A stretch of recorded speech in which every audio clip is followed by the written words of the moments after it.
Oh wait, no longer greatness has arrived. Welcome to the Trophy Room, a PlayStation podcast made by the players for the players. I'm your host, Joseph, aka Mr. Badbit, and it is here where me and my best friend Kyle talk about the latest, the greatest in all things PlayStation. Of course, you can listen to the show wherever you get your podcasts and on YouTube at the Trophy Room Show. And if you like what you hear, please consider dropping us a 5-star review over on Apple Podcasts.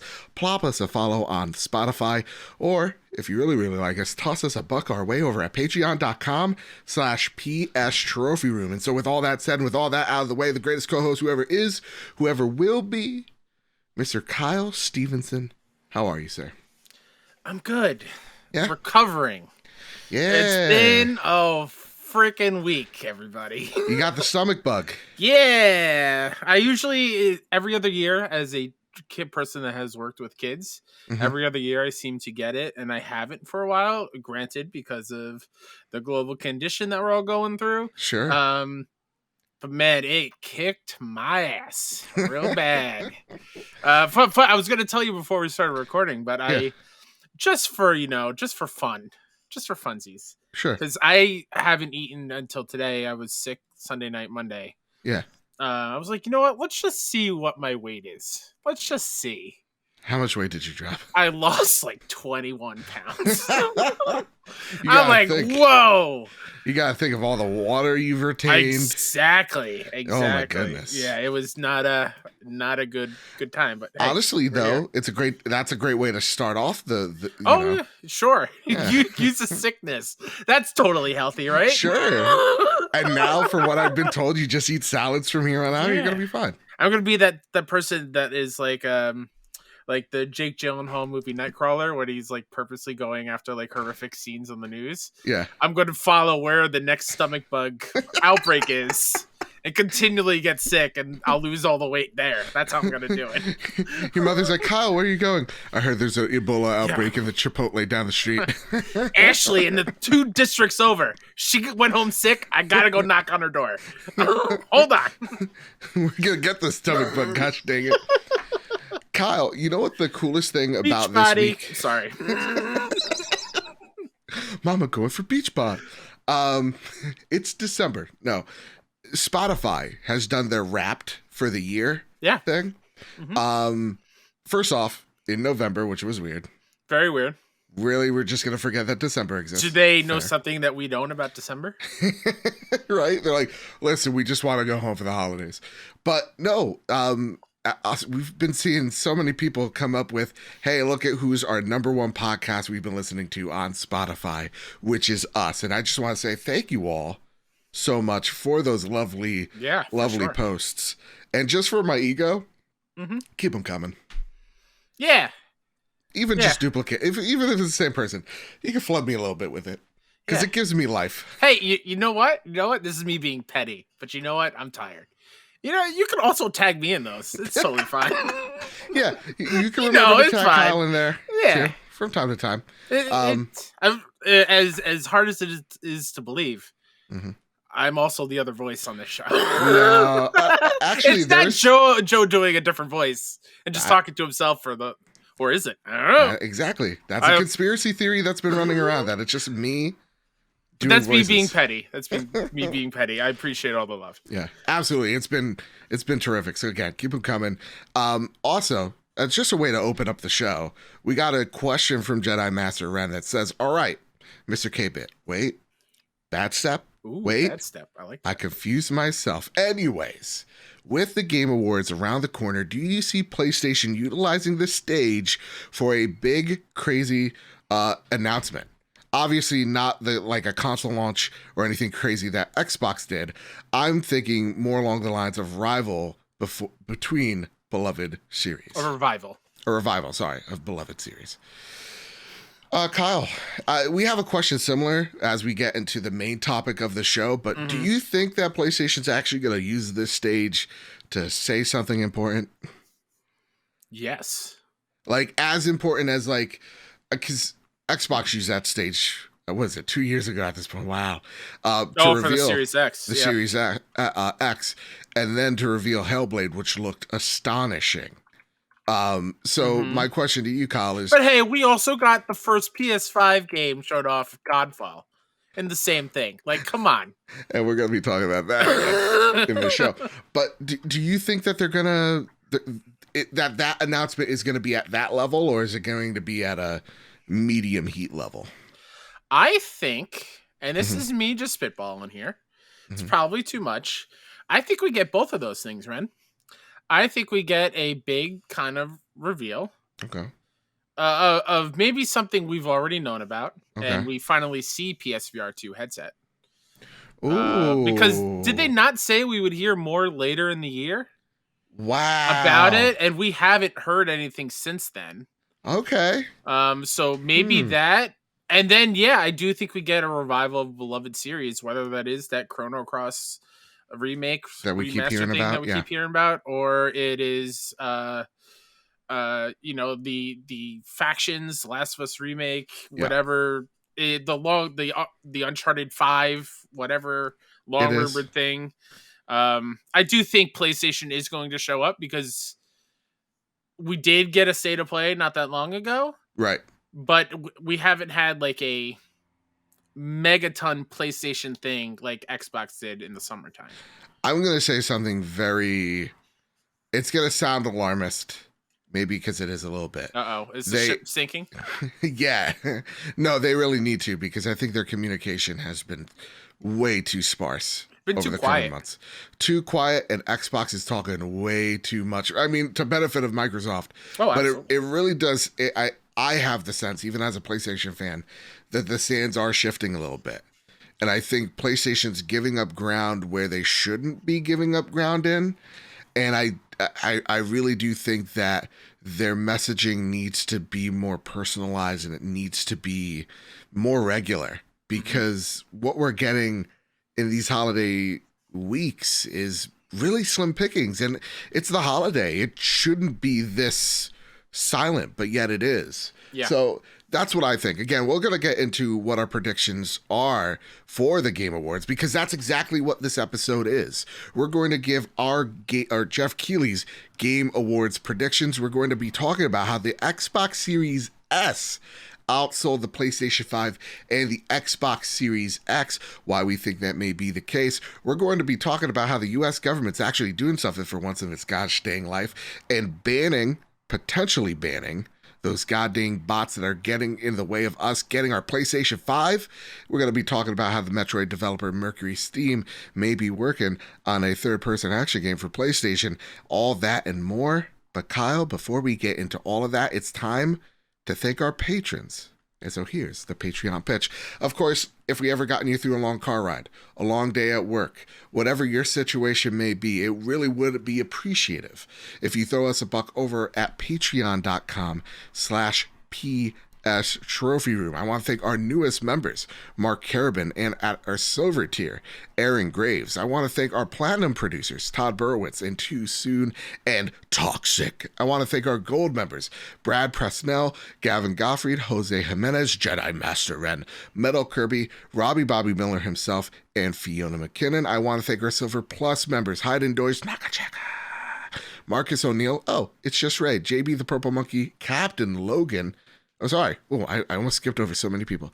JB the Purple Monkey, Jadis Von Metal, Tim Ulf, Justin Rodriguez, Awesome Dave, Cypher Primus, Captain Logan, Tom Roper, Brenton Zachary, Rick Arrington, Mr. and Mrs. Nasty Boots, Dewani Raksha, Manix, The Good Sir, and Trucker Sloth. Thank you all so very much for supporting us the way you do. And if you don't have any bucks our way, don't worry about it. You can there's still ways of helping us, like sharing us out on your Facebook or on your social medias, even giving us a 5-star review over on Apple Podcasts really does help. It boosts us up, and it gets more eyes to us, and more important eyes take more important looks at us. When people see that we have over 210 reviews on Apple Podcasts, they turn around, they start asking, what is this trophy room all about?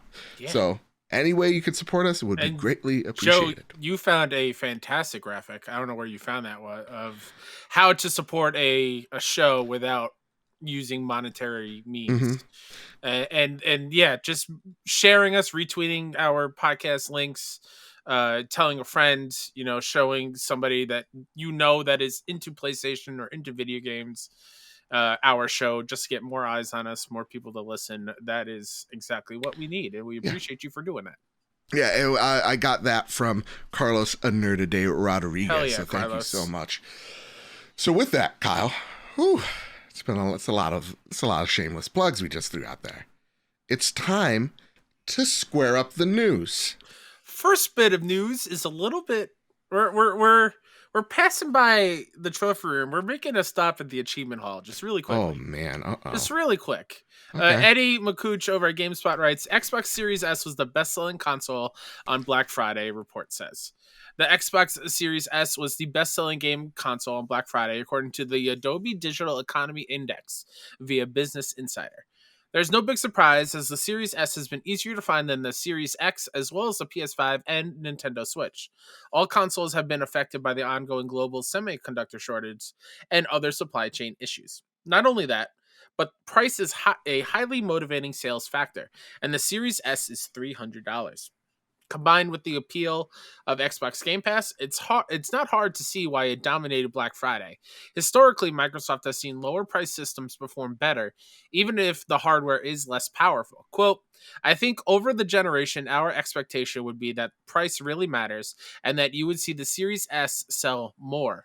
End quote, Xbox boss Phil Spencer told Kotaku.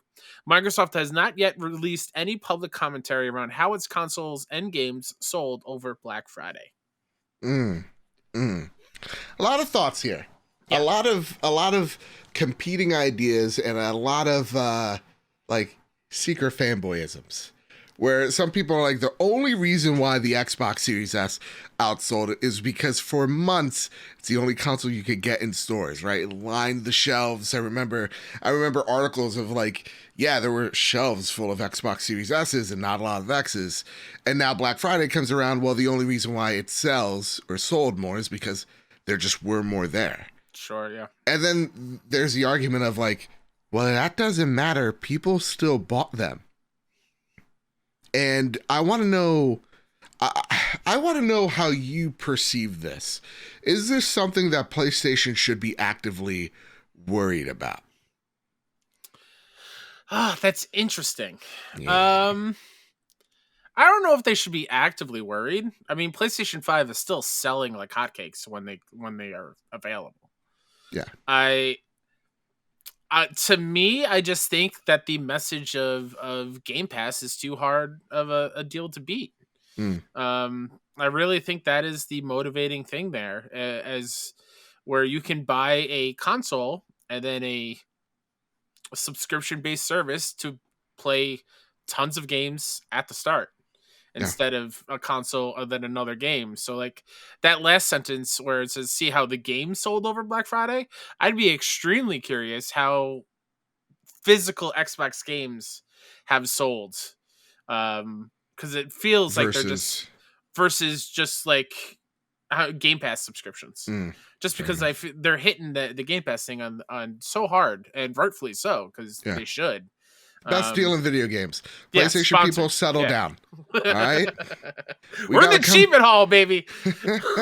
Phil Spencer smells nice. Aaron Greenberg follows me, and not Luke Lloyd. These are things that are fact. So now we're at the achievement hall right now. Yeah, I if I'm PlayStation, I'm not scared. I'm not worried. To me, okay. So I'm of two minds of this. I think it's a combination of all the things. I think the fact that this console is here and people are like, sure, I can't get the X, but I'll get this one, whatever, or I'll get it for my kids. That's definitely a factor. And I think anybody that hasn't worked retail would think that's not the case. Anybody that's worked retail absolutely knows. People can't get something, so they go and choose the other thing. And I bet there were people that were like, I can't get a PS5. I bet little Jimmy will like this Xbox Series S. Yeah. Right? And so, though that's not making the majority, there's also folks out there that have PlayStations or PS5s that look at Xbox as their Game Pass machine, pointing to myself, and go, yeah, I'll get an Xbox Series S. Yeah. Yeah, okay. I'll snag it for Game Pass and that's it, and I'll use my PlayStation here. And then there are also people that genuinely want this thing. because they don't need 4K. It's $300. Game Pass, you're set. So I think it's the combination. I think this system is the perfect storm that Microsoft, again, does not care if you buy the S or X. And in a perfect world, they don't care if you buy them. No. Because you're out there on PC or you're out there in cloud gaming. So like, it's really about their ecosystem, which is Game Pass. Yeah. So yet again, we go to this circle of, is this a doomsday scenario for PlayStation? No. Is there something I would be absolutely worried about? I have to be. So Dewani Rockshire writes in, and they ask, I know it's how it's been reported, but I don't think Outsells gives context needed. I don't believe for a second that there are outsold or unsold PS5 units out there, or Xbox was able to outproduce PlayStation 5 for Black Friday. Agree or disagree? That's the other thing that people aren't really thinking. I think, Dewani, you hit it right out of the park here. No, there are no unsold PS5s. No, there are no unsold Xbox Series X's. Those consoles are extremely hard to find. And now you're starting to get an audience that just wants it. They just want whatever, right? You can only tease someone with the carrot on the stick for too long until they go somewhere else. I see that all the time in retail. Mm-hmm. Right? So I think that's the biggest worry for PlayStation isn't the fact that Xbox has quote unquote outproduced them or outsold them. It's the fact that they're being outproduced. That's change that around. So to me, it's not that they've been outsold. It's that they're being outproduced, and they need to change that. They really need to run it on all cylinders. And the real challenge is for PlayStation and for Sony is, how do we do that with this semiconductor shortage, with the global supply constraints? How do you actually do that? God, people way smarter than us, getting paid way more money, know the answer to that than us. Yes, absolutely. You know? Yeah. That said, if I'm Xbox, I'm so happy right now. Yeah, big win. And I want to know what you think here, because to me, I see this as Xbox is back. And that's great. I want competition, goddammit. Oh, absolutely. I don't want this boring generation where the PlayStation 5 outsells the Xbox, 2 or 3 to 1. I want there to be legitimate competition. Yeah. I don't know. Yeah, Is no. That a crazy same. Thought? No, not at all. I definitely want competition because of the quote we've always heard: competition breeds betterment for everyone. Yeah. Games, everything will become better because there's competition. And just going back to this whole Series S, it was the best selling thing. Something we haven't brought up in this conversation, unless you said it and I've been spacing out. It's Halo time, baby. Like, Halo's back. A lot of people know what Halo is, and seeing that Halo is back and Series S is there, and you can get it on Game Pass, I think that's such a huge deal. Real talk, a coworker that I would not pick as a gamer literally said that they bought an Xbox for Halo, and he's just like, but man, I have this kid and I've only played it once and I'm so tired. Yeah. Like, and so like, I'm just like, yeah, that's a thing. It's also the fact that like, yeah, Forza came out, Halo came out. There's a lot of hype around the console right now. So that's and also they're just in the early process, not even really early. Like they're gonna have a big Xbox game every month on Game Pass. Yeah, that's like their they goal. are set up for a lot of success. Yeah, and people are really excited for Starfield. Yeah. God bless you. I'm not. Yeah. But like, because everybody's like, look at the screenshot, and I'm like, you're just tired of it. Yeah, I'm just like, let me just see the gameplay, and I'll get excited. Have we not learned about Cyberpunk? Have we not learned a goddamn thing? I'm with you. I'm excited to play. Yeah, but I want to see the game. Yeah. I want to see, and not like a vertical slice. I want to see an extended thing. Here's the thing, and this comes from VG charts, which yes, it's not scientific, but it is something to note. Something I would be worried about if I'm PlayStation. PlayStation sold in the month of November. Again, VG charts, it's inaccurate, but whatever. These are the numbers we got, so we're working with them. 4,323 estimate. Okay. Xbox Series X and S, 3,435. That is a number I'd be concerned about. If I'm PlayStation, I'm giving up Japanese ground. that was so yours, dominant. Remember, like at the Xbox, you'd sell like a dozen there a week. I remember I remember those charts. This is different. These are bigger numbers. And I think the one thing that we're not really thinking about is how versatile the Xbox Series S is. And there's an amazing write-up by our friends over at Season Gaming, by the old man himself, Mr. Ainsley Bowden, about how the Xbox Series S is the main console. And the Xbox Series X is for the hardcore. It's a really great read. I'm surprised. I know that Ains helped invent the English language, but the words in there, the best words I've ever seen in my life. He's very old. He's very old. Oh, Ains. I'm sorry you have to put up with him on a different show every week.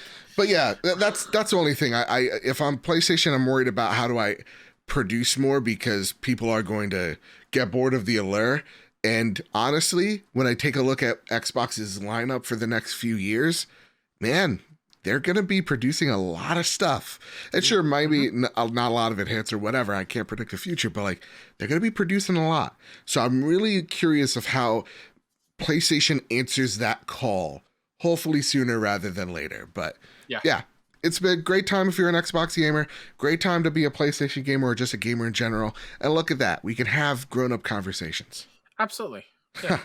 Who would have thought? Who would have thought? Now let's get a little irrational, because with this next portion of the news, Kyle. Yes. It's not necessarily news, so we'll get back to squaring up the news. Sure. What I'm going to do now is we're here to predict who's going to win in the Game Awards 2021. Not in all the categories. I picked 7. So let me read them out loud to you. Let's start with... Sure. And I picked, to me, the most important ones, by the way. And also, by the way, we have our own award show that's been breaking ground and record numbers as well over here. So Some might say it's the better list. A lot of people have been saying that, Kyle. The Trophy Room Awards 2021. Yeah. It's been getting spotlights everywhere from people from Insomniac to Marvel Games to famous voice actors. My God. You name it. You name it. The hair is standing up on my arms just hearing you say it. Oh, something else is standing up. Something else is standing up, I'm telling you. So, go over there, vote, and we'll get into that a little later. But first and foremost, let's talk about Geoff Keighley's awards. Come on, Geoff. All right, best audio goes to Ratchet & Clank, Returnal, Forza Horizon 5, Deathloop, and Resident Evil Village. Kyle, out of those groups... out of those games, what's winning best audio and why? Ooh. Now, best audio is not like soundtrack. Best audio is probably like sound design and environmental stuff. Mm-hmm. Oh man, this is tough. This one's a hard category. This is very tough. They all have, obviously, they're nominated for a reason. They all do fantastic things. Mm-hmm. Mm-hmm. But I gotta give it a Ratchet & Clank. Oh I know God. It's a bit of surprise. You made me almost spit out my water. I almost killed Joe. Take. Really? Why Ratchet & Clank, Kyle? I keep thinking back to how much fun each gun sounded when you used it. Right, like the pixelizer is the easy one to go to, and like the way you hear it out of the DualSense. Yeah. And just hearing, Ratchet's mag boots on metal surfaces and the grinding on the rails and just the different, all the little blips and blops of nuts and bolts falling all over the place. Like, okay, I think they did a really great job in making you feel that very catchy buzzword immersed in the world. They all do, but like, Ratchet & Clank, I think, is pretty special. I think Deathloop's pretty darn good as well, but the reason, well, actually, the sounds are great, but the area in which you hear them is all over the place. Sure. So I actually don't know why Deathloop is here. Truth be told, I would kick that one out. RE Village, I get why that's there, but I don't think it's the strongest contender. Yeah. Maybe just for the dollhouse, but Forza Horizon 5, man, those cars can rev. Yes, they sounds can. really good. Yes, they can. But to me, it actually goes to Returnal. Yeah, it's very close. Yeah.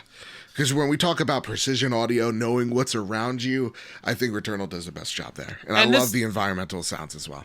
This is also me as somebody that does not play with headphones. Fair.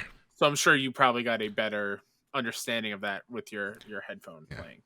Now, Kyle, this is a category you're going to have. So, again, our predictions is Ratchet and Returnal for Best Audio. Best Indie. You got 12 Minutes by Luis Antonio from Annapurna Interactive. We have Death's Door by Acid Nerve from Devolver Digital. Kena, Bridge of Spirits by Ember Lab. Inscription by Daniel Mullins Games and Devolver Digital. And Loop Hero by Four Quarters and Devolver Digital. Devolver Digital Shout as out a publisher. Devolver Jesus. Digital. Hey, check a look. Ooh. Check a look at these games, everybody. Yeah. This is a tough one. Shocked that 12 Minutes is here, honestly. Yeah. Honestly, it doesn't deserve that. I haven't played it, but every time I'm like, you know what, I should play it. Everyone I know that has, like, Kyle, you don't have to. It's not that great. Just look up what the twist is and everything, and you'll be fine. Yeah, and it's a twist, all right. I'm shocked at how poorly received that game came out to be. Yeah. I might throw you for another loop here, Joe. I think it's going to Loop Hero. I hear nothing but I hear that game took over my feed earlier this year when it came out. Okay. Everyone was playing Loop Hero. Everyone was loving it. I think the people who are voting on this are huge fans of that game, and I think that gets it. As long as Inscription doesn't get it. What is your just because it's a card game? Are you one of these card game people? Not so much that. It's just like, come on, everybody, come on with the universal praise for shit that comes. Just enough. It's pretty good though. How exciting can a deck of cards really be? I'm over it. It's not the 1700s. It's anymore. not just a card game. Okay. You can get up from the table and explore the room, and it's creepy and. To me, I think this either goes to Kena, Bridge of Spirits, or Death's Door. Either one of those I'm happy with. Yeah. If I had to pick, it's Death's Door. Sure. But I would like Kena to win. Truth be told. Oh, yeah. I would love Kena to win, for sure. Because Death's Door just it doesn't grip me as much. Like, it's a great mechanics and everything like that, but it's not gripping me. And for patrons, check out our Road to Greatness. It should be up by... Not today, but as of recording, it should be out by Friday. Sure. Yeah, we go deep dive into our Death's Door. Yeah. Again, it's fantastic. Oh, it's very good. Yeah.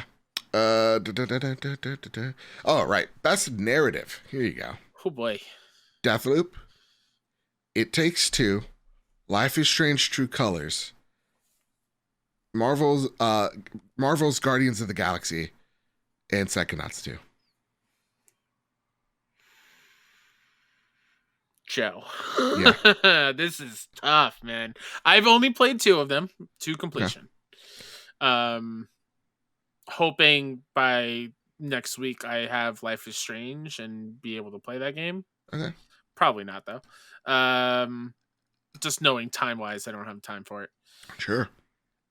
I gotta give it to Psychonauts. Or I think I win. Think wins. Okay. Just out of the things that I played. What I want to win is Guardians. Okay. What I think is gonna win is It Takes Two. That is also because I think Joseph Ferris rigged it. Sure. Check the votes, everybody. Check the votes. Best performance. All right. This is the category that I don't like out of the Game Awards. I'll flat out say I don't like this. I don't like how they did it. I think 2 people should be getting voted on, but whatever. Best performance, Erica Mori as Alex. Sorry. More than 5 nominees. More than 5. Expand it like Best Picture at the Oscars, you know? And give me two winners here. Yeah. I get what they're trying to do, but sure. I don't. Or do a best and like a supporting or something. Like, ooh, why don't they have best supporting? There needs to be more recognition for people's performances in games because they're so freaking good. Shit. Next year's trophy room, we're gonna write best supporting. Yeah. I think that should be it's going to Errand Horizon Forbidden West. I'm saying it right now. Dude, he's such a bro to the bitter end. Best performance. This goes to Erica Mori as Alex Chen, Giancarlo Esposito, Jason Kelly as Colt, Maggie Robertson, and sorry, Miss. I'm gonna. Maggie Robinson as Mrs. D. Lady Dimitrescu. Lady Dimitrescu. And I'm gonna butcher your name, Miss. My apologies. I suck at pronunciation. It's a Jersey thing. Ozuma Akage as Juliana. Pretty good. Pretty good. I still feel like I offended. Kyle, I really like. I have such a shitty pronunciation game to be. Oh, I do too.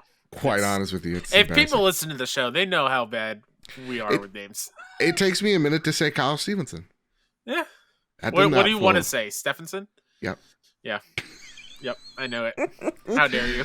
Okay, so I think this. I think Jason Kelly gets this one. I would like to agree with you. Yeah. But this is also the same Game Awards that gave it to Mads Mikkelsen. I think Giancarlo will probably win. I liked his performance. Yeah. But I didn't love it. Absolutely. I think from what you're telling me of Erica's portrayal of Alex in Life is Strange, I could see her easily winning. Yeah. But I just feel like Giancarlo's going to get it. I think Geoff wants... Not that he has all the weight on the categories, but something tells me Giancarlo's getting it. Something, yeah. Again, check the voting on this one, guys. Now, am I going to say that I have a massive crush on Maggie Robinson and Lady Dimitrescu? That would be inappropriate, but yes, I do. Yeah. Best score and music. Here's the nominees here. Are you ready? Have you heard about this? Have you seen so this? Ready. Okay. See this? Hey. Guardians of the Galaxy, Cyberpunk 2077, Deathloop, Near Replicant, Numbers, and The Artful Escape. I can't wait, and I'm not laughing at the nominees. I cannot wait for when they say the Near title. Do they do all the numbers? At what point do they just stop? I bet real talk, I bet they're just gonna say Near Replicant. Probably. But if that person wants a bonus, they'll say the whole goddamn thing. Sure. I think Guardians wins here. Yeah. Yeah? Yeah. All right. Second to last pick. Ready? You ready for this? Have you seen this? Have you heard about this? Best game direction. Deathloop. It Takes Two. Returnal. Psychonauts 2, Ratchet and Clank Rift Apart. Another super tough category, but I gotta give it to Returnal.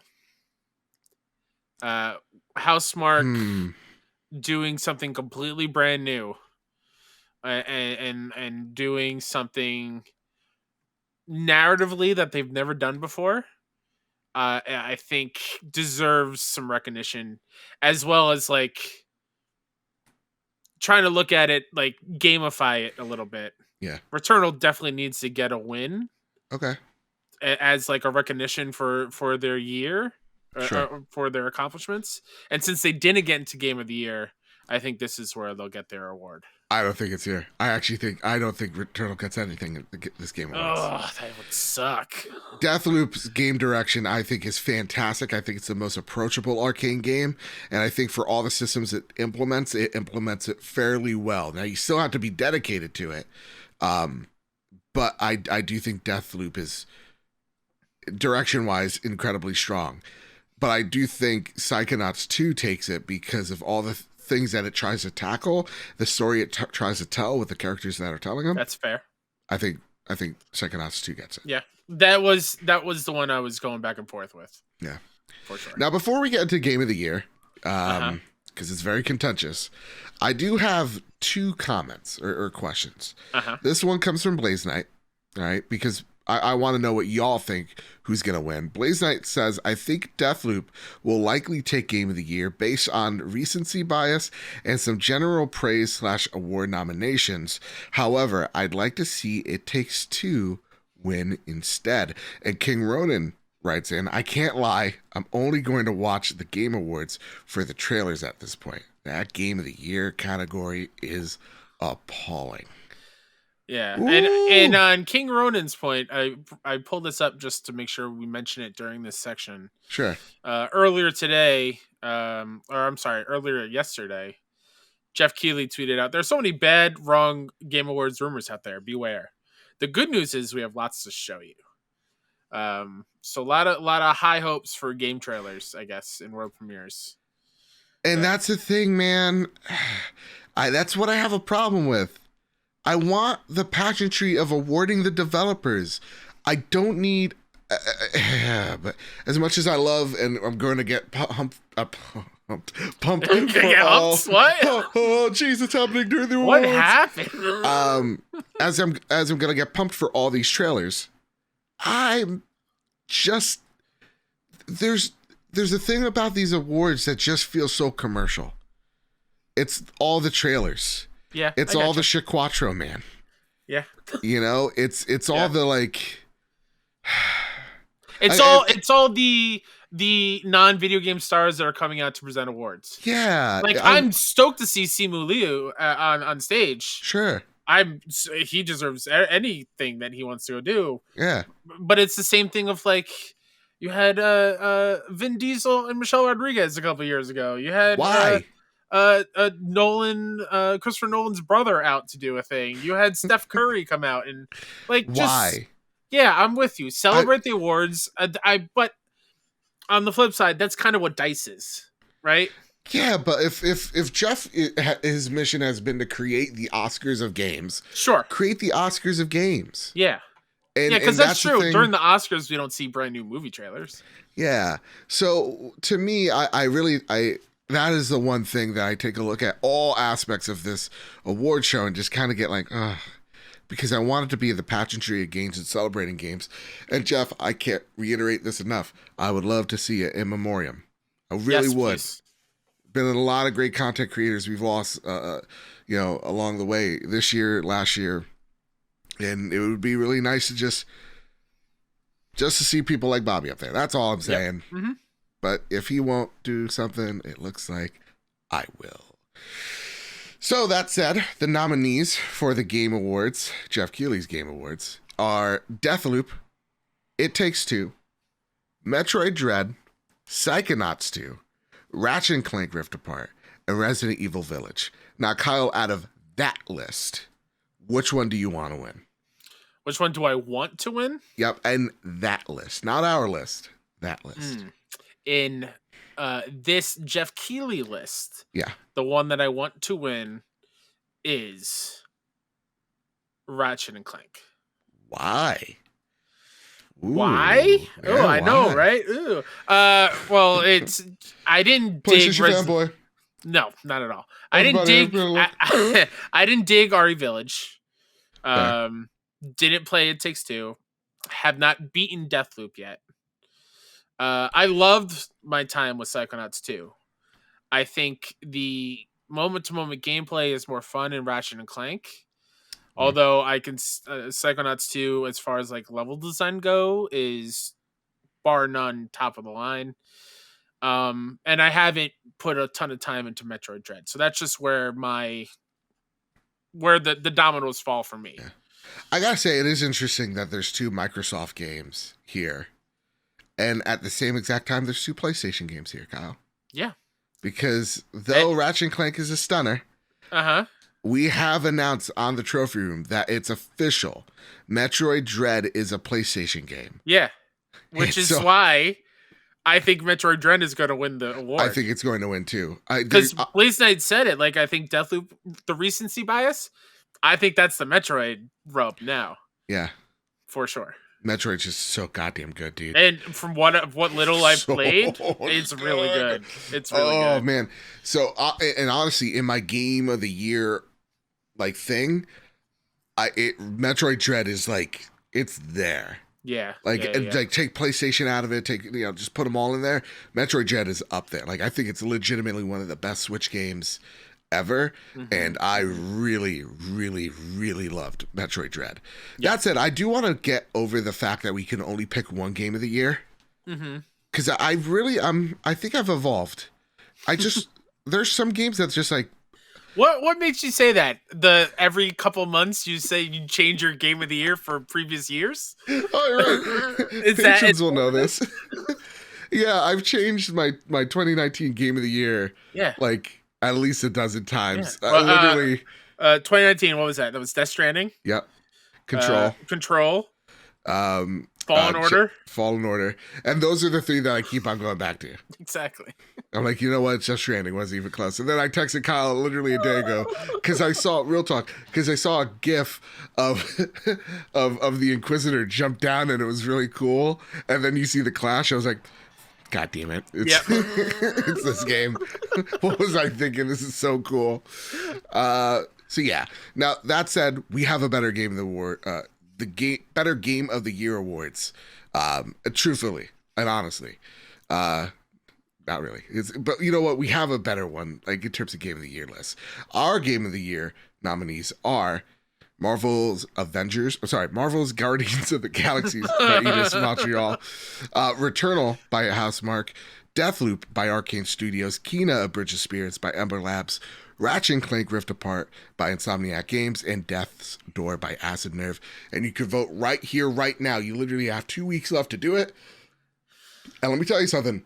These categories are getting close. So, and Returnal fans, knock, knock, knock. If you want Returnal to win, you better get in the polls.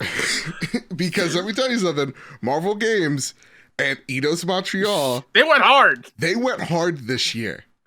They retweeted like all of our stuff. So I'm telling you, Returnal fans, if you want this game, you got to fight for it. Yeah. We're going to have our own rock the vote kind of petition. I'm just saying, and that's not me just trying to, whatever. No, but I'm just saying, if you want that game to have a chance, it needs your support. Seriously. So with that, Ask What Not Why writes in, howdy, trophy-born hunters. With the Game of the Year's awards coming next week, what surprise/news and announcements are you hoping for? Don't be safe with it. If you're going to hope for Bloodborne and Bugsnax crossover, speak it into existence. Oh, yes. Or maybe you're looking for Halo to come to PlayStation 5. Wink, wank. It's a surprise, for goodness sakes. Enjoy that pie in the sky. P.S. I'm still panini pressed with Returnal not getting nominated this year. Kyle, quickly. I can't do anything quickly after wink wank. I don't know why that's so funny to me. Honestly, you said Bloodborne Bugsnax crossover? I'm into it. Dude, you show me the mayor guy with the Bloodborne attire. Yes. Like that cover art blended in so well. Absolutely. Between Bloodborne and Bugsnax, so what wild thing do I want? Mm-hmm. I want a full Final Fantasy VIII remake from the ground up. No part 1, part 2, no. The full thing out now. That day, Shadow Drop. Final Fantasy VIII remake. Yeah. So I think the rumor of the Returnal DLC being announced there by Housemarque tweeting out Atropos question mark in that screen that we haven't seen before. So I think that's gonna get day and date. Like it's gonna get Shadow Dropped rather. Because that's oh my god, what DLC was it?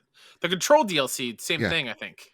Because it had that big mysterious patch, and that couldn't just be for saves. Sure. So that's what I'm thinking there. In terms of PlayStation, like huge mega drop announcement that I would like to see, I really loved your PSVR 2, and I would love to see with that a trailer. And the killer app is a trailer for Resistance. There you go. That's going to be a PSVR game. Can you also play it not in PSVR? They'll clarify afterwards. That okay. Like an RE Village, not an RE7 kind of situation. Okay. Yeah. Whew. So that's our predictions for the show. Hey, Kyle, if people want to watch with us next week, where can they find us? Oh, thank you, good sir. That's why the greatest co-host whoever is, whoever will be. You could join us, watch the show live at twitch.tv/PS Trophy Room. We'll be watching it live, and then we're going to be shooting our raw reactions to the show afterwards. So make sure you join us for the Game Awards. It's going to be a ton of fun. You're going to see us react to whatever things that get announced, and then we're going to be recording a show, maybe live, I don't know, depends, immediately afterwards. So that will be our special show this week. And let me just make sure, Kyle, does December 8th fall on a Thursday? It's the 9th is the show. Oh, the 9th is the show? It's a Thursday. So thank you for letting me in on that. So next week's show will be late. It will premiere for podcast listeners on the 10th, but it will drop immediately after we're done recording that show. So just be on the lookout for all of that goodness. Again, next week's show will be delayed until the 10th because it's just going to cover all the Game Awards stuff. Woo! With that, Kyle, let's get back to Square in the news. Let's do it. Excuse me. Joseph Knopp over at IGN writes, U.S. Congress bill could be used to ban... oh, my God, excuse me. I don't know where this agita is coming from. Yeah. Let's retake that, Kyle. Take two. Joseph Knopp over at IGN writes, U.S. Congress bill could be used to ban console scalper bots. A group of Democrat lawmakers have reintroduced a bill aimed at stopping scalpers and the bots they use from hoarding hot ticket items this holiday season and beyond, PC Mag reports. Dubbed the, quote, Stopping Grinch Bots Act, end quote, the bill was reintroduced on November 29th by Representative Paul Tonko, Democrat from New York, Senator Richard Blumenthal, Democrat from Connecticut, Senate Majority Leader Charles Schumer, Democrat from New York, and Senator Ben Ray Lujan, Democrat from New Mexico. Quote, at a time when families should be able to spend time with their loved ones, digital Grinch bots are forcing Americans to scour online sites in the hopes of finding an affordable gift or paying exorbitant prices for a single toy, Tonko said in a press release. These bots don't just squeeze customers, they pose a problem for small businesses, local retailers, and other entrepreneurs trying to ensure that they have the best items in stock for their customers, end quote. The Stopping Grinch Bots Act would, in writing, enforce these new rules. 1. Prohibit manipulative technical practices that allow bad actors to use bots to circumvent control measures designed to protect real consumers. 2. Make it an illegal Federal Trade Commission violation to circumvent security measures, access control systems, or other technological control measures on a site or online service. 3. Make it illegal to sell or offer any product or service obtained by the described method. And 4. Allow the FTC and state attorney general to, quote, treat these abusive workarounds as prohibited, unfair, or deceptive acts or practices and take legal action against the bad actors, end quote. Details on exactly how the law would be enforced weren't made clear. It's unclear if automated programs that continually check site inventories would also count as bots, or what enforcement would look like against bot users located outside the United States. So it's cool to see the UK doing something about it, and now it's awesome to see America come in and say we're waging a war on not terrorism, but the goddamn Grinch himself. I would love to see the flight cam, like the tanks rolling up, shooting at the Grinch's mountain lair. And like you got CNN's like big screen TV zoomed in, so we have the Grinch surrounded. It's approximately 3:45 in the morning. SEAL Team 6 is about to be deployed. Joe? Yeah. I think I have an idea for the thumbnail in my head. We'll talk about it later. Is it Zero Dark 30, but it's Zero Dark Grinch? It's going to be Jim Carrey Grinch-esque. This is cool. Obviously, I hate having these scalper and these people using these bots. So I'm glad they're doing something about it. Yeah. Because it's already hard enough with the shortages. So like having another obstacle for people not getting one, just because people are buying them up, it sucks. Yeah. But just on a me personal thing, reading what are like the steps of it. Yeah. Beep bop boop boop beep. Can we stop using big people words, smart people words? Like what? I'm just saying, like circumvent. Yeah. Just say things like, I don't know, people using these bots to like buy them away from you, you know? Just layman's terms. Real world terms. These people are making sure you don't get one. They're bad. Hitherto and jumped of? No, get out of here. Oh my goodness. Yeah, cool that this is happening again.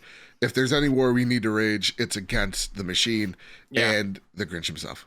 Also, sidebar, not with PS5 scalper bots. Yeah. Screw all these people who are buying an entire theater's worth of Spider-Man tickets and then reselling them for like double or triple the amount. Screw you. Go away. Hard pause on this podcast. AMC, you've made the shit list. You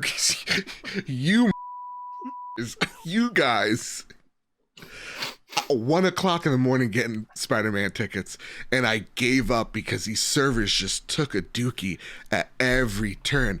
I wake up at 6 o'clock in the morning, Kyle. 6 o'clock in the gosh dang morning. I finally was able to get tickets because apparently everybody else gave up and fell asleep. But I got them in the corner, up at the very top, and I'm like, you know what? I'm just here. Yeah, I'm just here.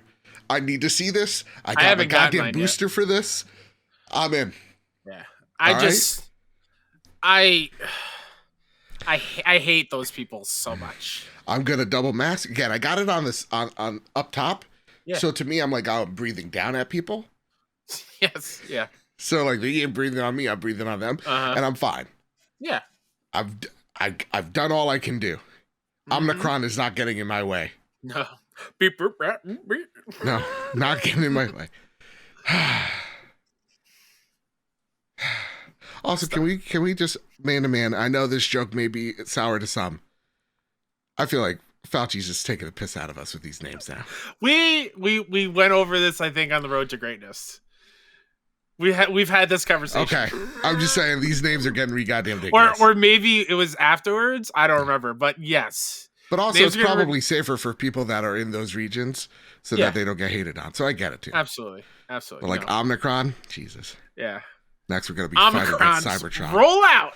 That's what that's what I said if it wasn't in the show. But it's just like, imagine if that's how you weed out who isn't vaccinated. You say Omicron, and then they transform in front of you. Yeah. You say roll out. God damn, what a reference before the reference is even made, Kyle. We're geniuses. We're goddamn geniuses. All right. If you're not a patron, you need to be. I hope it's Kyle, in that. I don't know if it was or not. It's time to get into the last big news. Andy Robinson over at VGC writes, Sony could be planning a PlayStation mobile controller, patent suggests. Sony Interactive Entertainment has patented what appears to be a PlayStation controller designed for mobile gaming. The patent, which was published this week by SIE's Japanese division, describes a system for playing games on a device coupled with 2 controller grips. The controller, which resembles PS4's DualShock 4 rather than PS5's newer DualSense, is described as, quote, a left side grip portion and a right side grip portion, gripped by the left and right hands of the user, end quote. See what I'm talking about? I understand those words. According to the patent, the included drawings of the device omit, quote, a shaft portion that can be tilted by the user and detect the tilting direction and tilting amount of the shaft portion. Oh god. Oh jeez. Kyle, how many ice cubes? Let me just tilt the shaft to find out. This is actually really cool. Yeah.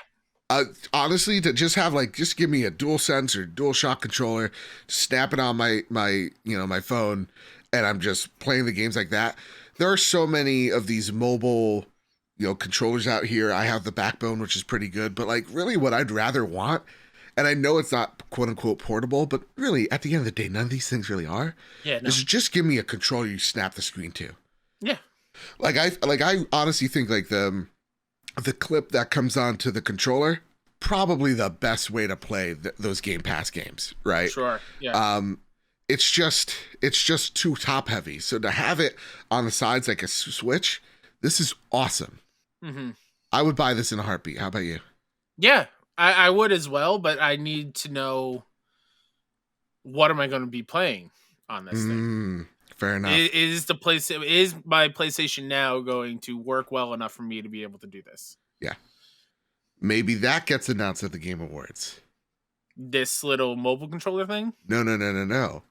The new and improved PlayStation Now, maybe. Who knows? I have an inside source now. Okay.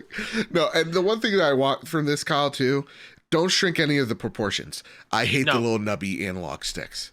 Mm-hmm. I get it. We all have fond memories of the Vita, but those analog sticks were doo-doo caca. Yeah. I don't want them. Just get them out of my face. So, yeah.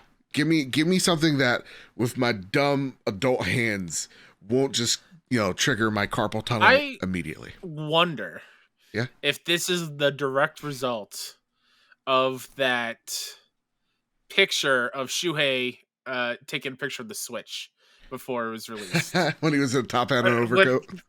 When he was like undercover at like Nintendo headquarters or whatever. I'd like take a picture of the Switch. And they brought it back to HQ. It was like, guys, I got it. Got it. They fucking did it better than us. How did this happen? Let's just saw a DualShock 4 in half. The resolutions, I got 38 resolution. How do they doing this? And they love it. They love it. Flash news. This is big news to me. God dang it.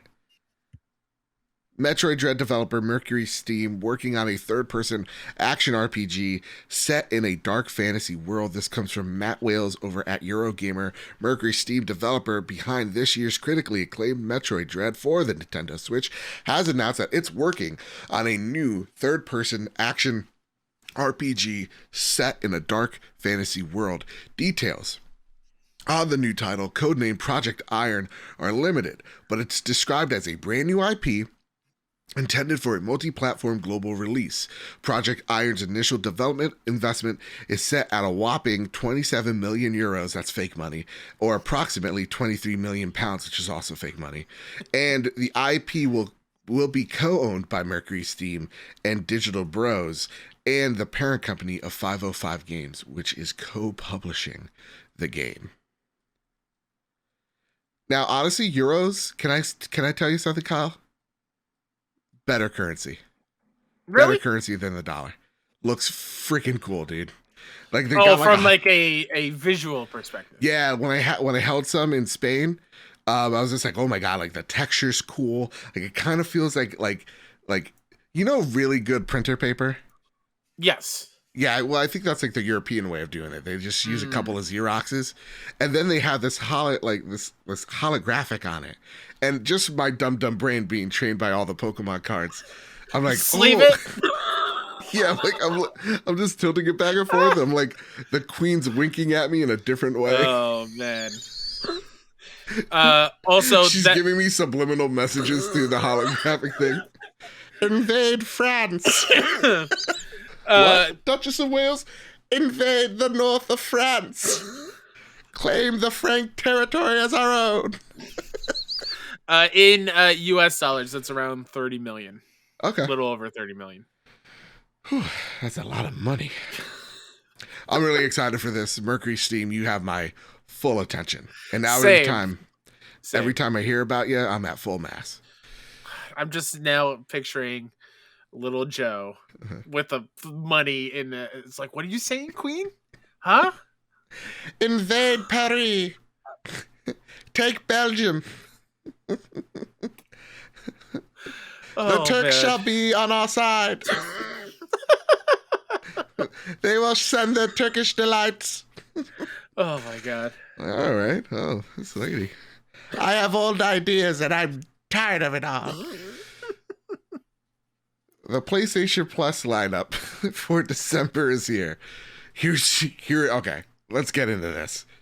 Lego DC Supervillains for PS4. Cool. I'm actually going to try that out. Same.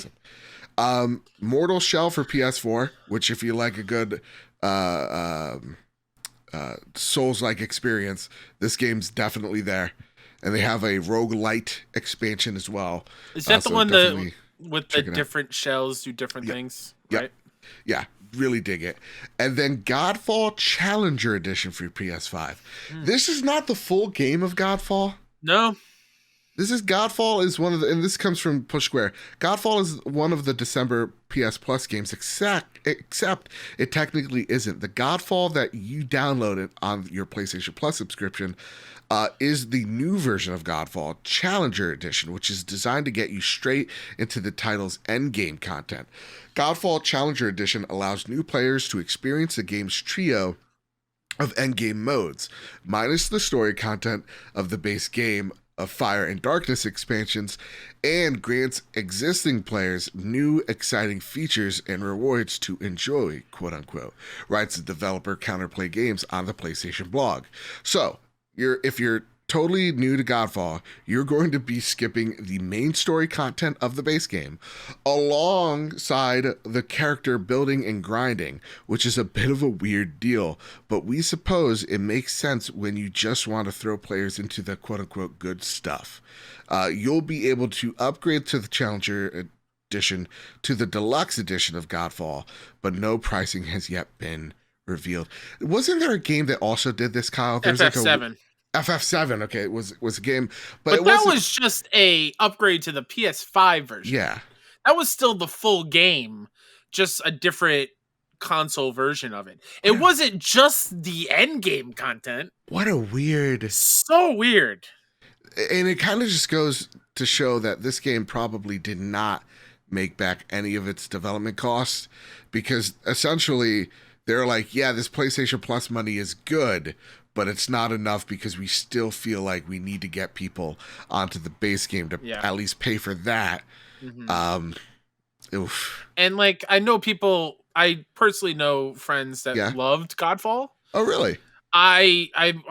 We played it together, and it had a lot of bugs.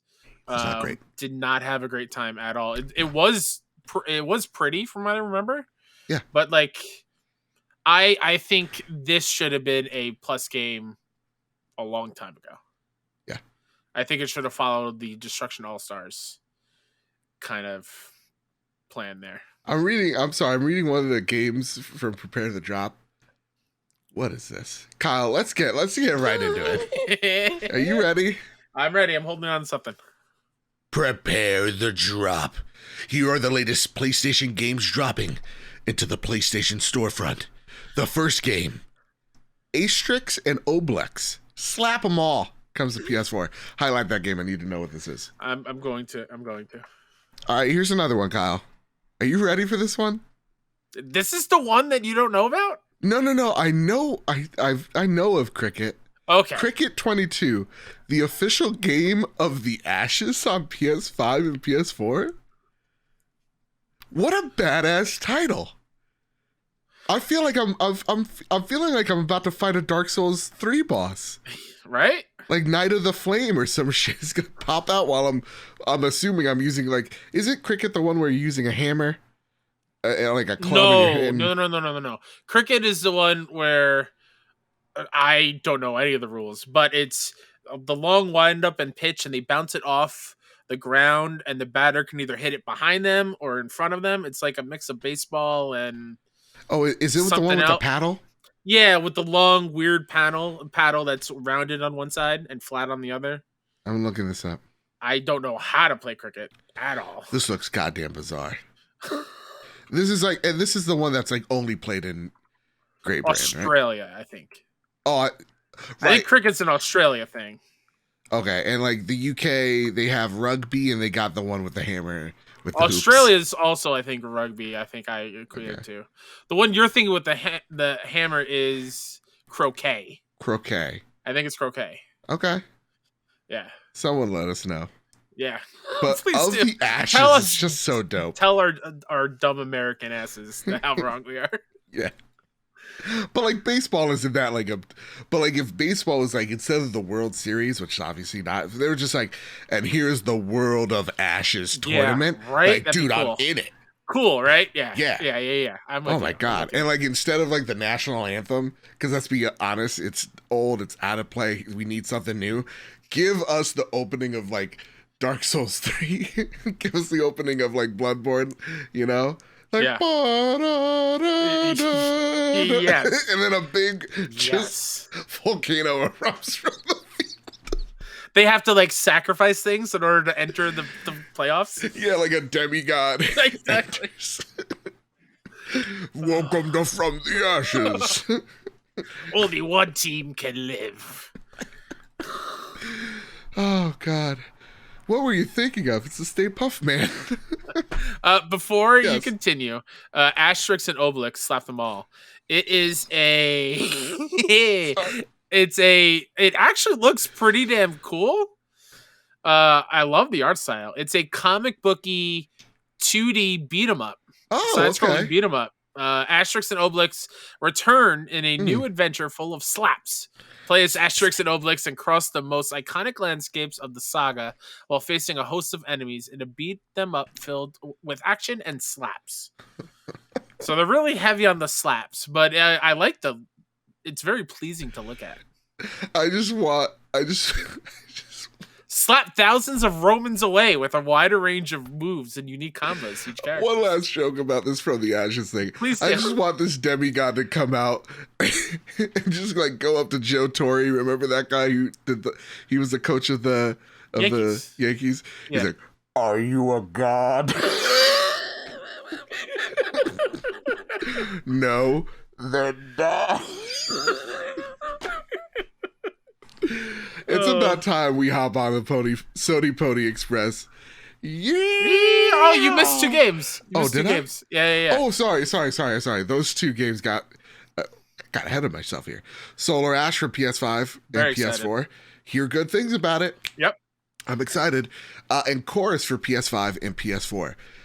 Luke Lore, who I hate to shout out, mortal enemy of the show, host of the Xbox Expansion Pass, one of my favorite podcasts. Don't tell him that. Don't tell him I said it. He also paid me to say that. Is reviewing Chorus. Mm-hmm. And maybe I've heard really good things about it. Oh. Maybe I may pick it up. It's $39.99. If I'm not mistaken, that is like you're in a ship, right? It's like a space combat thing. And you kind of like have the Force. Ooh, cool. And that's also spelled with like a V, right? Yeah. In chorus, or something like that. Yeah, Mm-hmm. yeah. I'm sorry. Yeah. Sony Pony Express. Here's the first question. Of course, you can write into this show via PS Trophy Room on Twitter. You can add us. You ask us questions, or you can send your questions in through the Trophy Room Discord server. This week, I was severely late to ask for questions, but y'all came, and y'all had some. I hate to say this word. Oh, please do. Yes, come on. No. But you guys had some banger questions. Oh, thank you. Thank you. For once a show. Let's say, because we haven't had it yet. I was like, we got to get one in there. Nagachaka writes in. Nagachaka. So I watched the Resident Evil Welcome to Raccoon City, and I guess I'm not the only person who liked it because most critics and fans hated it. He said, I'm the only person. I'm the only one. Okay. Yeah. I'm sorry that I'm not sorry because I really enjoyed it. What do you guys want from a video game adaptation? A shot-for-shot recreation that's very faithful to the source material, or something that takes inspiration and includes some Easter eggs, but ultimately is telling its own story? And there was someone who also wrote in, and I want to throw their question in here as well, about like, what do we want to see from a Mass Effect show? The Amazon thing, right? The Amazon thing that we talked about a little bit last week. Yeah. So what are you looking for in a video game adaptation, Kyle? And how would you like it adapted for a TV show? Let's just say the likes of a Mass Effect. Sure. I think I just want the vibe from it. I'm totally fine with it telling its own kind of story and not being so handholdy throughout and getting the same story over and over again. Yeah. And with like nods of like, oh, that's cool that they're using this weapon here, or that guy's name is this, and he's a character that comes in later on in the game or whatnot. Yeah. I think it's different when it comes to like movies that are based like on books, because books are not already a visual medium. So I feel like they kind of have to go play by play from what the book is. But with video games, we can see it as we play it. Fair enough. I don't want to re-experience that same thing. I want them to kind of tell their own thing while hitting the same beats. That's kind of why I'm excited for Uncharted, because they're taking all 3 movies, or all 4 maybe. Who knows? Only you and I are excited for that one, but it seems like you know what? The internet is obsessed with getting angry about stuff. I'm gonna say something right now. Yeah. Hopefully, by the time it comes out, we're both in a point in our lives, or me, I'm in a point in my life where I can afford to come out to you. What do you mean? And we're going to go see that movie together. In person. Yeah. We're going to see Uncharted together, and then we're going to do a full review outside the theater. Oh, that'd be cool. What? You know what? Yes, that's what we're doing. Yeah. Hell yeah, but you live so far away. I don't care. Who cares? All right, fair enough. And then we'll do a live trophy room together in person while we're there. Oh, I'm liking this. What if we just sneak a microphone in the theater. And talk the whole time. Patreon exclusive. We just talk the whole time. And we take actual questions, like we answer questions. Yep. Awesome. Like Dave writes in. Like a mystery science theater, you know? Oh yeah, that'd be cool. Yeah, I mean, we have to work with like the outside noises. Yeah. Maybe we just bring in a laptop. We have what's this? Like NVIDIA RTX on to dole out the noise. Yeah. We make this work. Cool. I like what you said though. Give me the vibe. Yeah. A great example, Kyle. We're demanding as a community together. You must watch Arcane. Enough is enough. By the end of the month, I can't. No, you cannot use Arcane as your reason because you didn't play any of those games. Right, but here's the thing: Arcane is such a good show. I know. I'm sure it is. It is fantastic. Like the story it's telling, it's getting so many people who aren't fans of League of Legends into that universe. It's why I'm playing Ruined King right now and really enjoying it. So like. It's why I'm interested in that universe because the story that they told there, from what I understand, is not a 1-for-1 of what the games give you. But it's a really good story with a really good, compelling cast that's acted incredibly well and animated chef's kiss. Like so well that as long as they're honoring the source material, but at the same exact time the script is good, no one is going to care. Yeah. If the story that they're telling is compelling, no one will care. Like for the Last of Us show, I was just gonna bring that up. Go for it. That one still of just seeing Joel and Ellie, Pedro Pascal and Bella Ramsey just from behind in their flannels, looking over a field. I think it had an airplane. Yeah, crash. Like that's not in the game, but I get the vibe from it. That feels like a Last of Us kind of shot. They look like Joel and Ellie. I'm totally in. That's all I need. That's all I need.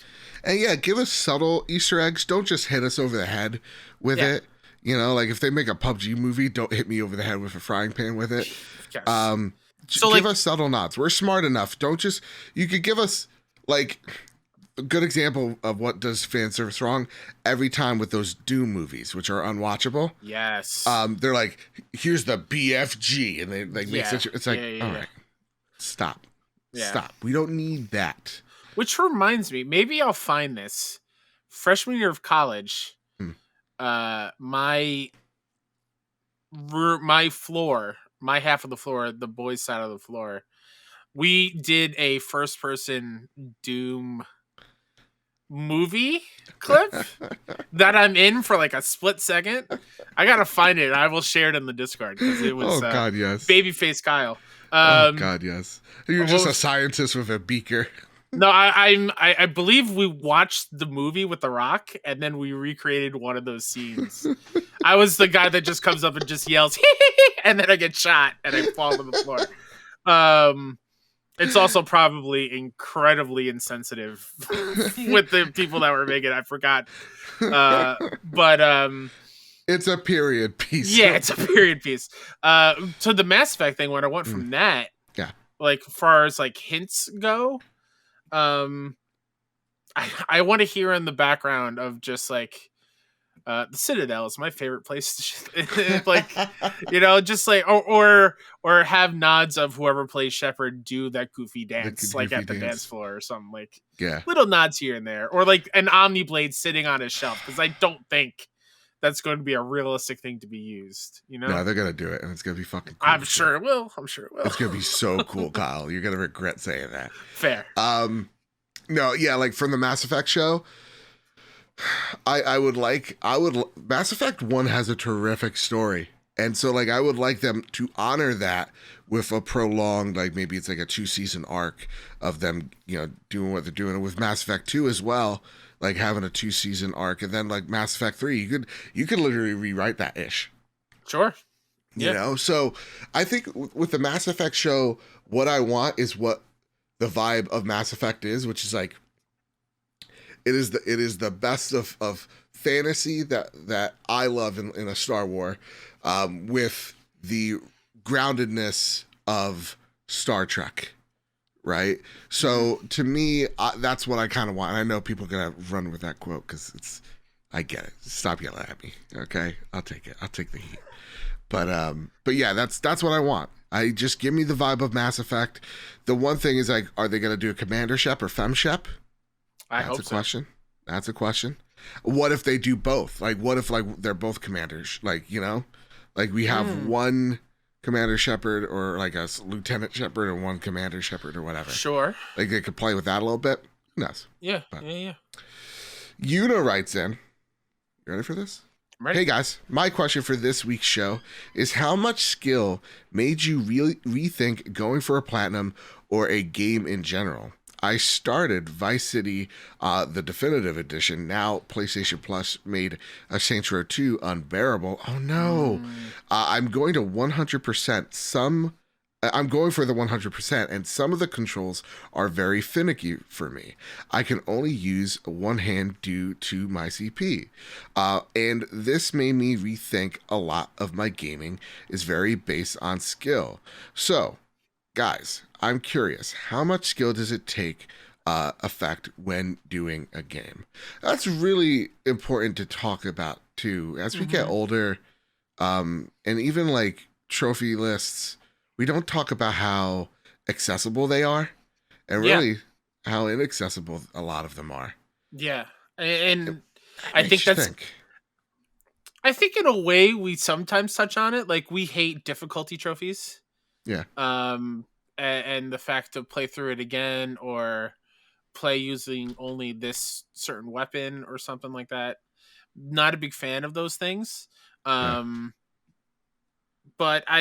I think when it comes to your question, Una,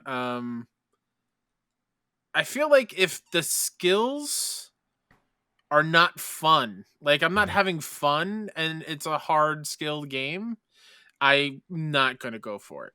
Yeah. But if it's a harder game to do, like a Returnal, I will still put that effort in because I'm having a good time doing it. If the skills make me not having a good time, then I'm going to stop. Yeah. And that's when like trophy lists sometimes are, you know, we talked about this too on the Road to Greatness. They're like, sometimes you're just going through the motions, and I hate when that's a thing. I think platinum trophies should be about enjoying. Everything should be enjoyed when you're going for a platinum. To me, it should be like a greatest hits, and it shouldn't be like you need to beat this game 4 times, or if your hand tied behind your back with your, you know, leg tied to your skull. I don't know. Like you shouldn't have to have all these caveats to beat the game. Like the one thing that you talked about, having to go through you know, Death's Door and only use the umbrella, which is the weakest weapon. That really sucks. Yeah. That's saying, well, take this experience and just dull it, you know? Yeah. So I totally understand where you're coming from. And like one of my friends who does have CP as well, like there really needs to be a way and a cheaper way to make it so that it's easier for people to game as well.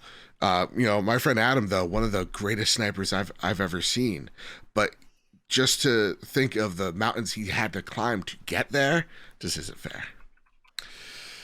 I mean, that's all I have to say about that. Let's call out PlayStation for a second here. Yeah. Okay. I'm gonna call them out right now. Oh shit. You've had enough time to make an adaptive controller. Where is the PlayStation adaptive controller? I will make an argument here. From what I'm aware, the adaptive controller will work on PlayStation. Okay, then I'll step back. That's fine. Yeah. Because that's the thing that I was currently just searching. Like, does it work on PlayStation? If it does, yes, please. That's awesome that Xbox did that. But like PlayStation, you could also put a little of that like R&D money into something like that. But I do like how trophy lists, we're having a really deep conversation about accessibility and trophy lists. I like this. That like a trophy list for PlayStation games have gotten, I hate to say easier, but like they've gotten to the point where it's just like, just play the game, have fun, and you'll be able to clear out everything. You don't have to grind 80 more hours in this game. No, but there'll be like a couple extra collectibles to go find if you need it. Yeah, like those are fun. Those are fun. Yeah, those are fine. But yeah, to me, I do feel like there are some trophy lists where, you know, it's just like, come on, let's knock it off here. Yeah. Like Resident Evil has to be like the most inaccessible. I know the fan base will throw pitchforks at us because like you have to beat it with the knife only run in less than 3 hours. Like that's ridiculous. I'm sorry. That's not fun. No. That's not fun. And like, I think Capcom in general are really bad with their trophy list. Because like I think Devil May Cry, for example, you have to like S rank every mission or something like that. Like, I'm not that good. Nobody's got time for that. Yeah. No, thank you. You know, what a fantastic question. This one is really freaking good. All right. Yinzoku Ryu writes in each of your own opinions, what is the best and worst title drop you have ever seen in a game? Title drop. Okay. Qualifying question. Or clarifying question. Good God.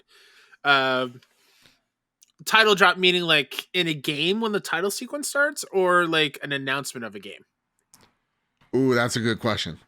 Well, let's do both. Okay. What's the worst announcement you've seen? Take the Konami stuff out of the way. No, I'm not. The Konami E3. This popped into my head because I was watching. Why can't I remember his name? Mystic. Okay. YouTube? Yeah. Mystic Ryan. I believe so. Yes. He was doing his like 30 platinums in 30 days thing he does every once in a while. Yeah. And he popped out a Wonder Book of Spells thing. Oh my God. What? Whoa. What a bad title drop that was. Yeah, no, that not great. I think when it comes to best, it is hard not to think of Resident Evil 7. Yeah. That whole trailer, thinking, what is this? What first person horror game? What's going on? And then you get that whole sequence with that really cool music. And then you see the grandma in the wheelchair kind of turn around in a shadow, and it pans out to the house, and it slowly fades in with a 7, and then Resident Evil around it. Like, whoo, that's a really, really good. Yeah. Also, shout out to Last of Us Part 2. That first reveal thing where it said The Last of Us, and then there was a beat with the music where there's nothing, and then bam, part 2. Good. Oh, iconic. So good. Give me chills right there. As far as in-game, Ghost of Tsushima by far. Yeah. I don't know about worst title drops. Because I feel like there are some games that have great title drops. Like with Cyberpunk, with Keanu Reeves on stage, and then the game comes out. And it's not any of that. Yes. So like to me, there's more like massive disappointments. But for the games that like kind of dud, they just come and they go. Yeah. So for me, I do think of like the best, really. And yeah, it does come to mind of like the Year of Dreams, where we got God of War and Spider-Man. Like I'm going to give everyone some homework. Okay. If you haven't watched that press conference in a while, go watch that press conference. And then you're going to get undepressed. And then tell me you're not feeling hype. Yeah.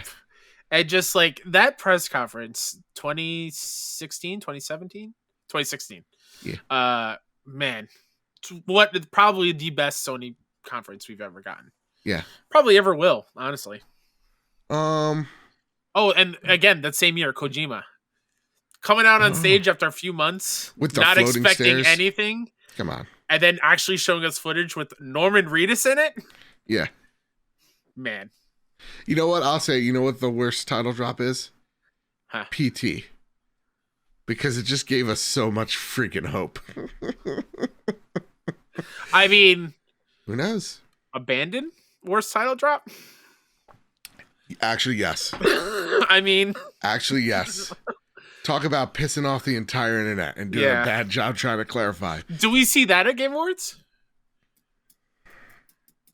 Are you saying this is the thing Jeff Keighley's been working is this with the for thing? 2.5 years? Is this when Hassan comes on, rips off the mask, and it's Kojima on video? God help us all. God help us all. It probably, you know what, that probably is it, and I hate it. You know what also kind of sucks? That the voice actor of Wesker apparently straight up like ruined that Resident Evil 4 is here, it's coming, and he's just like, he threw out like concept art as well of Resident Evil 4 Remake. What? Yeah. Wait, we played that game. Wesker's in that game? Who knows? He's in this remake. But we okay. Yeah, I know. We were thinking we were going to get a little Spanish Napoleon, but who knows? Oh my god, I completely forgot about that. I want to see what they do with that remake now. That punk-ass kid. Or man, I don't know. Oh god. I hope they keep it the same.